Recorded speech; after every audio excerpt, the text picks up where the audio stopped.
పులి పులి. అనగనగా ఒక ఊరు. ఆ ఊర్లో రాముడు అనే బాలుడు.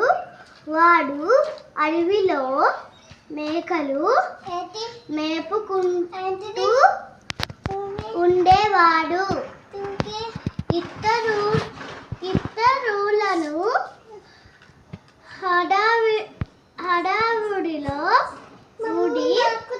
హడావుడి చెయ్యడం వారు కంగారు పడుతుంటే చూచి ఎగతాళి చెయ్యడం వాడికి అలవాటు. ఒకరోజు రాముడు తమాషా చెయ్యాలి అనుకుంటూ పులి పులి బాబోయ్ పులి అని కేకలు వేశాడు. ఆ కేకలు విని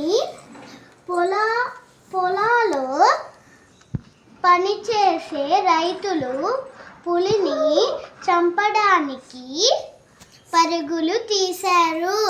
వారికి పులి కనిపించలేదు. పులి ఏదిరా అని రాముడిని అడిగారు. పులి లేదు, గిలి లేదు, ఎలా ఉంది తమాషా అంటూ రాముడు వారిని ఎగతాళి చేశాడు. రైతులు కోపంగా వెనుతిరిగారు. 4 రోజులు గడిచాయి.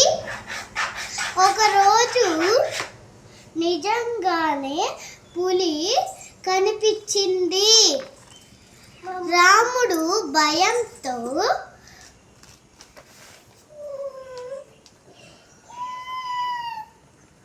వణికిపోతూ పులి బాబోయ్ పులి కాపాడండి అంటూ కేకలు వేశాడు. రైతులకు ఆ కేకలు వినిపించాయి. రాముడు తమాషా చెయ్యడానికి అలా కేకలు వేశాడు అనుకుంటూ ఎవ్వరూ రాలేదు.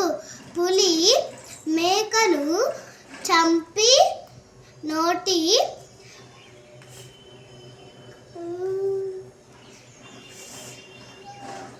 కరచుకొని అడవిలోకి పరుగులు తీసింది. ఆ రోజు నుండి రాముడు తుంటరి పనులు మానివేశాడు. నిజాలు పలకడం ఆరంభించాడు. రాముడు మంచి బాలుడు అని పేరు పొందాడు. ధన్యవాదాలు.